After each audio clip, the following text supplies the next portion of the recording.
Late your struggles be the fuel to your success. अपने संघर्षों को अपनी सफलता का ईंधन बनने दो।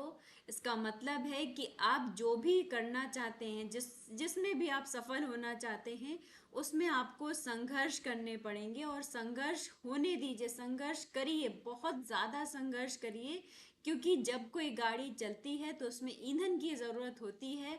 आपके जो आज के स्ट्रगल हैं, आपके जो आज के संघर्ष हैं, वही आपका ईंधन है। और आप ईंधन डालेंगे तभी आप एक दिन सफल होंगे, तभी हमारी गाड़ी चलेगी। हेलो एवरीवन, कैसे हैं आप सभी लोग। मेरा नाम है नेहा दीक्षित। आई होप सब बढ़िया होंगे। मैं यहाँ पर करा रही हूँ सीबीएसई 10th क्लास मैथ्स का कंप्लीट सिलेबस, जहाँ पर मैंने ऑलरेडी अपने 7 चैप्टर फिनिश करा दिए हैं। हम चल रहे हैं अपने 8th चैप्टर पर और आज हमारा 8th चैप्टर का सेकंड लेक्चर है।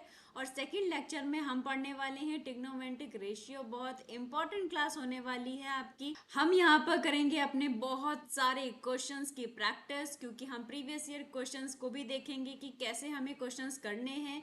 क्योंकि मैं हमेशा कहती हूँ कि मैथ्स आपने पढ़ लिया वो हमारे लिए इनफ नहीं है। हमें क्वेश्चन की प्रैक्टिस करनी होगी। क्वेश्चन को लगा कर देखना पड़ेगा कि जो हमने कॉन्सेप्ट पढ़े हैं वो प्रॉपर हमसे हो पा रहे हैं या नहीं हो पा रहे हैं। और ये सिर्फ और सिर्फ तब आता है जब आप करते हैं प्रैक्टिस, क्योंकि आपको पता है, आपने बहुत बार सुना होगा, बहुत जगह पढ़ा होगा कि प्रैक्टिस ही हर इंसान को परफेक्ट बनाती है। तो आपको भी परफेक्ट अगर बनना है तो आपको भी मैथ्स के बहुत सारे क्वेश्चंस की प्रैक्टिस करनी होगी। तभी आप प्रॉपर समझ पाओगे, क्वेश्चन को अंडरस्टैंड कर पाओगे। ये सारी चीज़ें आपके अंदर डेवलप तभी हो पाएंगी जब आप प्रॉपर प्रैक्टिस करोगे अपने मैथ्स की क्वेश्चन की। तो यहाँ पर मैं सब कुछ कराने वाली हूँ, बिल्कुल टेंशन लेने की ज़रूरत नहीं है। अगर आप चैनल पर पहली बार आए हैं या चैनल को अभी तक आपने सब्सक्राइब नहीं किया है तो जल्दी से चैनल को सब्सक्राइब कर लें, बेल आइकन को भी प्रेस कर लें, जिससे हमारे लेटेस्ट अपडेट आपको मिलते रहें और आपकी तैयारी बहुत अच्छे से होती रहे। लेक्चर पसंद आएगा तो लेक्चर को लाइक करेंगे। तो शुरू करते हैं हमारी आज की class, which is trigonometric ratio. और हमेशा की तरह हम आ गए हैं अपने चैप्टर में। कौन कौन से टॉपिक जो हम पढ़ चुके हैं, कौन कौन से टॉपिक जो हमें पढ़ने हैं, सब कुछ हम अपना देखते हैं अपने टॉपिक्स में। और टॉपिक्स में हमने अपना पहला क्लास में मैंने बताया था इंट्रोडक्शन। मैं हमेशा अपनी पहली क्लास इंट्रोडक्शन की रखती हूँ, जहाँ पर हम बात करते हैं चैप्टर के नेम के बारे में, कि जो चैप्टर का नेम है वो उस नेम का क्या मतलब है, क्या क्या है इस चैप्टर में हम पढ़ने वाले हैं, कैसे पढ़ेंगे, क्या इस चैप्टर के बारे में क्या इन्फॉर्मेशन डिटेल में हम लोग उसको इंट्रोडक्शन क्लास में डिस्कशन करते हैं। क्योंकि जब आपको चैप्टर के बारे में पता होगा तो हम उसके और कॉन्सेप्ट पढ़ने में हमें बहुत ज़्यादा ईजी होगा और समझ में भी जल्दी आ जाएगा। ओके, तो हम आज की क्लास में पढ़ने वाले हैं अपना ट्रिग्नोमेट्रिक रेशियो सेकंड क्लास में। और थर्ड क्लास में पढ़ेंगे trigonometric ratios of the some specific angles and then trigonometric identities और सारे बहुत सारे क्वेश्चंस। क्योंकि मैं हमेशा अपना कॉन्सेप्ट खत्म करने के साथ साथ एक दो क्वेश्चंस भी हम लोग करते हैं। साथ के साथ क्वेश्चन करने में हमें ये फायदा रहता है कि हमने कॉन्सेप्ट पढ़ा और उसके साथ हमने क्वेश्चंस भी कर लिया, तो हमको समझ आ जाता है कि अच्छा, इस टॉपिक पर, इस कॉन्सेप्ट पर हमको इस तरीके का क्वेश्चन एग्जाम में आ सकता है और हमको उसे इस वे में, इस मेथड से सोल्यूशन करना है। ओके, तो लास्ट तक बने रहे हमारे साथ। तो शुरू करते हैं हमारी आज की क्लास ट्रिग्नोमेट्रिक रेशियो के बारे में।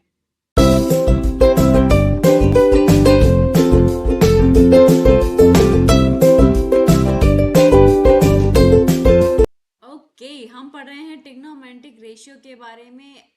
चैप्टर हमारा है 8th और 8th चैप्टर हमारा नेम क्या है, इंट्रोडक्शन टू ट्रिग्नोमेट्री। तो ट्रिग्नोमेट्री आपने इससे पहले नहीं पढ़ा होगा, न्यू चैप्टर है आपके लिए। तो धीरे धीरे आराम आराम से इसको समझेंगे, बिल्कुल डिटेल में। कोई टेंशन लेने की कोई बात नहीं है। हमने कल जो पढ़ा था उसी को कंटिन्यू करते हैं। क्या हमने पढ़ा था? मैंने आपको बताया था एक राइट एंगल ट्राइंगल के बारे में। राइट एंगल ट्राइंगल में हमने बताया था कि ट्रिग्नोमेट्री का एक्चुअली यूज क्या है। हम एक राइट एंगल ट्राइंगल के बारे में, उसकी जो साइडें हैं, उसकी जो एंगल है, उनमें जो रिलेशन बनता है, उसके बारे में हम इस चैप्टर में डिटेल में पढ़ने वाले हैं। बस इस चैप्टर की पूरी, अगर मैं इसको सम अप कर दूं एक लाइन में, तो यही है कि हम एक राइट एंगल ट्राइंगल की साइड्स और एंगल के बीच में रिलेशन पढ़ेंगे। ओके, तो जल्दी से बना लेते हैं अपना राइट एंगल ट्राइंगल। ओके, हमने कल बताया था क्या, ये हमारा थीटा है एंगल, जिसको हम एक्यूट एंगल भी कहते हैं। जब हमने ट्रायंगल चैप्टर पढ़ा था, 6 चैप्टर, वहां पर मैंने डिटेल में बताया था कि हमारे कितने टाइप के ट्रायंगल होते हैं, कौन कौन बेसिस पर, कि हमारे साइड के बेस पर कौन से ट्रायंगल होते हैं, एंगल के बेस पर कौन से ट्रायंगल होते हैं। ये सब हमने अपने 6 चैप्टर में ऑलरेडी पढ़ा है। वही इंफॉर्मेशन आपको ध्यान रखनी है क्या, कि ये हमारा थीटा एक्यूट एंगल है, क्योंकि ये राइट एंगल ट्रायंगल हमने बताया है, तो ये हमारा 90 डिग्री, एक एंगल 90 होना मस्ट है, राइट। अब हमको याद क्या रखना था इसमें, हमको याद रखना था ये जो थीटा है, इस थीटा के सामने वाली साइड को परपेंडिकुलर कहते हैं। ये हमारा बेस है, और ये हमारी जो साइड है इसको 90 के सामने की साइड बोलते हैं, और 90 के सामने की साइड को हम कहते हैं हाइपोटेनियस। ओके, अब यहाँ पर हमको ट्रिग्नोमेट्री के 6 रेशियो बहुत अच्छे से याद रखने हैं। वो क्या है, वो है हमारे sine theta, cos theta, tan theta, cosec theta, sec theta and cot theta. ये ट्रिग्नोमेट्री के 6 रेशियो आपको याद रखने हैं। अब इनमें हमें साइड, क्योंकि मैंने बताया था चैप्टर के स्टार्टिंग में कि हम ट्रायंगल के साइड्स में और एंगल में रिलेशन पढ़ेंगे, तो क्या रिलेशन हमें पढ़ना है, हमें बताना है कि साइन थीटा इक्वल टू क्या होता है, कौन सी दो साइड का रेशियो होता है। ओके, तो देखेंगे यहाँ पर एक फॉर्मूला याद रखना है आपको, क्या, पंडित बद्री प्रसाद, पंडित बद्री प्रसाद हर हर बोले। पंडित से पी, बद्री से बी, और प्रसाद से P. H for her, H का मतलब हर, बी का मतलब बोले। तो पंडित बद्री प्रसाद हर हर बोले, ये फॉर्मूला आपको याद रखना है। क्या यूज है इसका, अभी बात करते हैं इस पर। क्या, sine theta is equal to होता है P अपॉन एच, यानी कि परपेंडिकुलर अपॉन हाइपोटेनियस। ये हमारा फर्स्ट आ गया। फर्स्ट मतलब ये हमारा साइन का, सेकंड मतलब ये हमारा कॉस का, थर्ड मतलब ये हमारा टेन का। ये हमारा कॉस का, ये हमारा टेन का, राइट। इसका मतलब क्या आ गया, अब cos equal to cos theta is equal to B upon H, यानी कि base upon H. Tan theta equal to आ जाएगा P upon B, that means perpendicular upon base. तो आपको इस फॉर्मूले की इंपॉर्टेंस पता चल गई होगी, इसीलिए आपको ये याद रखना है P B, P upon H, H B. पहला P अपॉन एच साइन का, B अपॉन एच कॉस का, P अपॉन बी ये हमारा टेन का। अब इनका क्या फॉर्मूला होगा, इनका कुछ नहीं होगा, क्योंकि ये जो कॉसेक थीटा है ये हमारा साइन का अपोजिट होता है। साइन का अपोजिट होता है, दैट मीन्स इसको हमें उल्टा कर देना। उल्टा कर देना मतलब एच ऊपर कर देना है और पी को नीचे कर देना है। दैट मीन्स अभी हमारा न्यूमरेटर में P था और डिनोमिनेटर में H था। अब हमने क्या किया है, न्यूमरेटर में H कर दिया है और डिनोमिनेटर में P कर दिया है, क्योंकि हमारा जो कॉसेक थीटा है वो साइन थीटा का क्या है, अपोजिट है। ओके, अब cos थीटा का अपोजिट क्या है, sec थीटा, तो दैट मीन्स इसका अपोजिट क्या हो जाएगा, h upon B, right. Tan theta किसका अपोजिट है, कॉट थीटा का, या बोलेंगे कॉट थीटा किसका अपोजिट है, तो टेन थीटा का। दोनों एक दूसरे के अपोजिट है, तो किसी को भी किसी का अपोजिट हम बोल सकते हैं, राइट। तो इसका अपोजिट कर देंगे, that means b upon p, यानी कि sine theta is equal to होता है p upon H, cos theta is equal to होता है b अपॉन एच, और tan theta is equal to होता है p upon b। Cosec theta sine theta का अपोजिट होता है, that means h upon p हो जाएगा। सेक थीटा कॉस थीटा का उल्टा होता है, यानी कि हमारा हो जाएगा h अपॉन b, और टेन थीटा कॉट थीटा का अपोजिट होता है, that means b upon p। b p h आपको पता है, p for perpendicular, h for hypotenuse and b for base, right. Okay, अब आपको यहाँ से बहुत सारी, देखो ये ट्रिग्नोमेट्री क्या है ना, आपको यहाँ से बहुत सारी इंफॉर्मेशन, ये फॉर्मूले एक याद करेंगे आपको, उससे आप बहुत सारे फॉर्मूले बना सकते हैं। जैसी हमारी रिक्वायरमेंट्स होगी, जैसा हमें क्वेश्चन में नीड होगा, हम उसी तरीके से क्वेश्चन के अपने फॉर्मूले को चेंज कर लेंगे, राइट। आपको बस ध्यान से देखना है। मैंने अभी अभी बताया कि साइन थीटा कॉस थीटा दोनों अपोजिट हैं, तो दैट मीन्स मैं यहाँ पर लिख सकती हूँ क्या, sine theta equal to 1 upon cosec theta. भाई अपोजिट है तो इसका मतलब क्या है, 1 अपॉन कॉसेक थीटा हो सकते हैं। यहां से मैं एक और चीज निकाल दूं क्या, कि अगर मैं इसकी क्रॉस मल्टीप्लाई कर लूं तो sine theta into cosec theta, ये आ जाएगा हमारा 1। जैसे ही मैंने कहा कि जैसे ही हमारी क्वेश्चन की रिक्वायरमेंट होगी हम उस फॉर्मूले को उसी तरीके से चेंज कर लेंगे और चेंज करके अपने सोल्यूशन में यूज कर लेंगे। ये ट्रिग्नोमेट्री की बहुत स्पेशल कंडीशन है कि आपको फॉर्मूले को बहुत बार चेंज करना हो सकता है। डिफरेंट डिफरेंट क्वेश्चन में एक ही फॉर्मूले को डिफरेंट डिफरेंट वे में हम यूज करेंगे और ये चीज आपको आनी चाहिए, आगे हमें बहुत काम आने वाली है, इसलिए ध्यान से देखेंगे मैं क्या क्या करती जा रही हूँ। और क्या बताया मैंने, कहा कि cos थीटा sec थीटा का अपोजिट है, तो दैट मीन्स cos थीटा सब बताएंगे क्या होगा। cos थीटा मैम होता है 1/sec थीटा, राइट। इसको भी हम क्या लिख सकते हैं, cos theta into sec theta equal to 1 होता है। आई होप ये बहुत अच्छे से समझ आ रहा होगा आपको। सेम एज हमारा टेन थीटा क्या होगा, tan theta equal to 1/cot theta, क्योंकि cot थीटा होता है टेन थीटा का opposite, that means tan theta into cot theta होता है हमारा 1, राइट। ये आपको याद रखना है कि साइन थीटा कॉसेक थीटा का अपोजिट होता है, या इसको बोलेंगे कॉसेक थीटा साइन थीटा का अपोजिट होता है, सेक थीटा कॉस थीटा का अपोजिट होता है और कॉट थीटा हमारा टेन थीटा का अपोजिट होता है। तो इनको हम इस तरीके से लिख सकते हैं और इस तरीके से हम इसको चेंज भी कर सकते हैं। तो जैसे ही हमारी क्वेश्चन की रिक्वायरमेंट होगी वैसा हम उसको चेंज कर लेंगे। इतनी बात आई होप आपको क्लियर हो गई होगी। अब यहाँ पर एक और कॉन्सेप्ट आता है, उसको भी देख लेते हैं, वो क्या है। जब भी हमारा कोई राइट एंगल ट्रायंगल बनता है तो इस राइट एंगल ट्रायंगल में एक एंगल हमारा होता है 90 डिग्री का, ये हमारा थीटा डिग्री होता है जिसको हम एक्यूट एंगल भी कहते हैं। सपोज दैट इस ट्रायंगल का नाम ABC है और यहाँ पर हमारा ये हमारा हाइपोटेनियस हो जाएगा, ये परपेंडिकुलर और ये हमारा बेस हो जाएगा, राइट। और मैंने एक इंपॉर्टेंट चीज आपको कल बताई थी कि अगर ये हमारा थीटा चेंज होगा तो परपेंडिकुलर चेंज होगा, क्योंकि थीटा की अपोजिट साइड को ही हम क्या कहते हैं, अपना परपेंडिकुलर कहते हैं। अगर मैं कहूँ कि थीटा हमारा ये है तो दैट मीन्स परपेंडिकुलर ये हो जाएगा। तो इस चीज को बहुत अच्छे से ध्यान रखेंगे। कैसे ध्यान रखना है आपको कि थीटा के जस्ट सामने वाली साइड को हम कहते हैं अपना परपेंडिकुलर, राइट। ओके, अब ये राइट एंगल ट्रायंगल में एक थ्योरम है, मोस्ट इंपॉर्टेंट थ्योरम जो हमारी वर्क करती है, वो क्या है, पाइथागोरस थ्योरम। तो ये पाइथागोरस थ्योरम क्या कहती है, ये थ्योरम कहती है कि अगर मैं हाइपोटेनियस का स्क्वायर कर दूं तो वो बराबर हो जाता है किसके इक्वल टू हो जाता है, परपेंडिकुलर के स्क्वायर के, और हमारा प्लस कर देंगे बेस के स्क्वायर के। दैट मीन्स हाइपोटेनियस का square is equal to perpendicular square plus base square. ये हमारी क्या है, पाइथागोरस थ्योरम। अच्छे से आपको याद रखनी है क्या कि अगर मैं हाइपोटेनियस का स्क्वायर कर दूं तो बराबर हो जाता है perpendicular square plus base square के, राइट।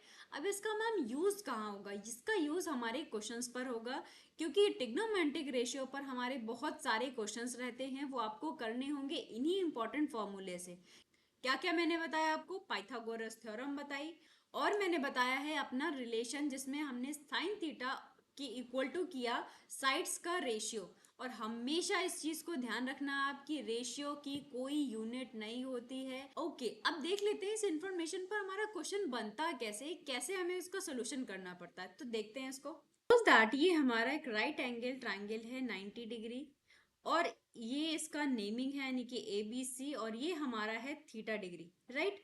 आपको एक क्वेश्चन गिवन है जहां पर लिखा है टेन थीटा इक्वल टू 4/3, जहां पर आपको गिवन वैल्यू दी है टेन थीटा इक्वल टू 4/3, और आपको फाइंड करना है रिमेनिंग 5 टिग्नोमेट्रिक रेशियो, क्योंकि आपको पता है टिग्नोमेट्री के 6 रेशियोज होते हैं, 6 में से एक की वैल्यू टेन थीटा की आपको गिवन है, आपको रिमेनिंग 5 टिग्नोमेट्रिक रेशियो की वैल्यू फाइंड आउट करनी है। कैसे फाइंड आउट करेंगे, अभी अभी हमने बात की किसकी, ये हमने बात किया कि sine theta is equal to P यानी कि परपेंडिकुलर अपॉन हाइपोटेनियस होता है। कॉस थीटा हमने बात किया बेस अपॉन हाइपोटेनियस होता है। Tan theta is equal to perpendicular upon base होता है। और cosec theta is equal to H यानी कि हाइपोटेनियस अपॉन परपेंडिकुलर होता है। और ये हमने फॉर्मूले से पढ़ा है, पंडित बद्री प्रसाद हर हर बोले से, राइट। इस फॉर्मूले से आपको ये रेशियो को याद रखना है। जो रिमेनिंग 3 रेशियोज हैं ये हमारे अपोजिट होते हैं, कॉसेक थीटा साइन थीटा का अपोजिट होता है, सेक थीटा कॉस थीटा का अपोजिट होता है, और कॉट थीटा हमारा टेन थीटा का अपोजिट होता है। तो ये आपको नहीं याद रखना है, बस ये याद रखना है इसके थ्रू, राइट। ओके, तो अब चलते हैं अपने क्वेश्चन पर। क्वेश्चन गिवन है tan theta equal to, question given है tan theta is equal to 4/3, right. अब 4/3 का मतलब क्या है? 4, क्योंकि हमने अभी पढ़ा है tan थीटा इक्वल टू होता है क्या? पंडित बद्री प्रसाद हर हर बोले। तो 10 क्या? साइन कॉस 10, तो 10 का क्या होगा? P अपॉन B, यानी कि परपेंडिकुलर अपॉन बेस। तो परपेंडिकुलर क्या है हमारा? 4, बेस क्या है हमारा? 3। तो अगर हमको हाइपोटेनियस पता चल जाएगा तो हम रिमेनिंग 5 ट्रिग्नोमेट्रिक रेशियो को बहुत इजीली फाइंड आउट कर सकते हैं। तो हमें कैसे फाइंड आउट करना है हाइपोटेनियस? अपना पाइथागोरस थ्योरम से। इस थ्योरम का इस चैप्टर में बहुत इंपॉर्टेंट रोल है। ऑलमोस्ट क्वेश्चन में हमें पाइथागोरस थ्योरम यूज करना होगा। तो अच्छे से समझ लेंगे कि अगर हमको परपेंडिकुलर और बेस गिवन है और हाइपोटेनियस फाइंड करना है, ये 3 चीजें हैं, यानी कि हाइपोटेनियस, परपेंडिकुलर और बेस में कोई भी 2 चीजें अगर हमको गिवन है तो तीसरी चीज हम इजिली फाइंड आउट कर सकते हैं बाय द पाइथागोरस थ्योरम से, राइट। ओके, हमको फाइंड करना है hypotenuse, that means h square is equal to perpendicular square, perpendicular that means p square which is 4 square plus b square that means 3 square। और 3 इसको हम एक constant मानेंगे जिसको हम k कहेंगे। हमने इसको कांस्टेंट इसलिए माना है कि जब भी हम रेशियो से कोई सेपरेट वैल्यू मानते हैं तो हम ये मान कर चलते हैं कि ये जो हमारा रेशियो है वो किसी की सिंपलेस्ट फॉर्म होगी। तो हम हमेशा इसको ऐसे मानते हैं कि p इक्वल टू आ जाएगा हमारा 4k और b आ जाएगा इक्वल टू 3k। तो k जो है हमारा नंबर, वो नंबर है। सपोज दैट मैं इसको एग्जाम्पल के थ्रू आपको समझा दूं। क्या? अगर हमारा कोई फ्रैक्शन लिखा है 6/4, तो अगर आप कहोगे मैम इसको हम सिंप्लीफाई कर सकते हैं, बिल्कुल आप सिंप्लीफाई कर सकते हैं। आप कहोगे इसको 2 से मैम कैंसिल कर दीजिए, दोनों नंबर कैंसिल हो रहे हैं। तो 2 2 जा 4 और 2 3 जा 6, यानी कि जो हमारी इसकी सिंपलेस्ट फॉर्म आ गई है वो 2/3 आ गई है। क्यों? अगर मैं दोबारा इसको रिटर्न में चेंज करना चाहूँ जैसा ये था, तो हम इसमें 2 की मल्टीप्लाई कर देंगे और यहाँ पर भी मैं 2 की मल्टीप्लाई कर दूंगी, राइट। तो इसको हम मान के चलते हैं कोई k नंबर होगा, अगर मैं इसको दोबारा चेंज करना चाहूँ तो मुझे 2 की मल्टीप्लाई करना होगा, यहाँ पर भी 2 की मल्टीप्लाई करना होगा। तो दैट मीन्स वो नंबर क्या हो जाएगा? k ऐड कर लेते हैं उसको। तो इसीलिए मैंने परपेंडिकुलर इक्वल टू 4k लिखा है, बेस इक्वल टू 3k लिखा है, राइट। ओके, 4 का स्क्वायर होता है 16k square plus 9k square, और 16k स्क्वायर 9 के स्क्वायर हमारा होता है 25k स्क्वायर, और ये लगा हमारे पास स्क्वायर, और स्क्वायर हटेगा तो क्या लगेगा? रूट लगेगा, अंडर रूट लगेगा, यानी कि अंडर रूट 25k स्क्वायर। और 25 परफेक्ट स्क्वायर है, किसका स्क्वायर है? ये 5 का, और k स्क्वायर 2 बार है, यानी कि रूट से बाहर निकलेगा तो क्या हो जाएगा? स्क्वायर हट जाएगा, दैट मीन्स k। ये हमारे पास हाइपोटेनियस का वैल्यू आ गया है विच इज 5k। आपको ये अच्छे से समझ आ गया होगा कि हमको हाइपोटेनियस का वैल्यू कैसे फाइंड आउट करना है। अब हमारे पास परपेंडिकुलर आ गया, यहाँ पर भी k होगा और यहाँ पर भी k होगा। परपेंडिकुलर आ गया है, बेस पता है और हाइपोटेनियस का भी वैल्यू आ गया है। तो दैट मीन्स हम रिमेनिंग 5 ट्रिग्नोमेट्रिक रेशियो को इजी से फाइंड आउट कर सकते हैं। कैसे? तो पता है साइन थीटा होता है perpendicular upon hypotenuse, that means p by h, और p का वैल्यू है आपके पास 4k और h का वैल्यू है आपके पास 5k।